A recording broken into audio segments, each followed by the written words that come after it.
faqatgina bomdod namozidan 10 daqiqa oldin turishingiz, atigi 10 daqiqa payg'ambarimiz sollallohu alayhi vasallam shunday mazmunda aytgan: Alloh har kecha tunning oxirgi 3dan biri qolgan vaqtda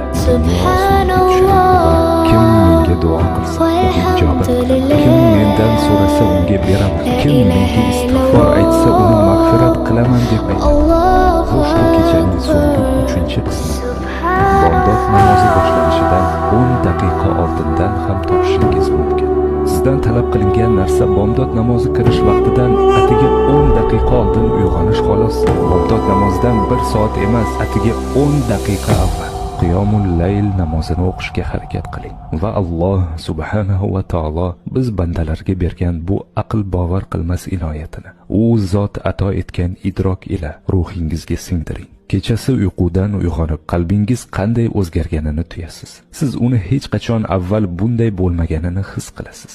Shuningdek, hozirda aksariyat inson islomni faqat bajarilishi kerak bo'lgan majburiy qoidalar to'plami deb biladi. Biz islom dinining ma'naviy qismini yo'qotmoqdamiz.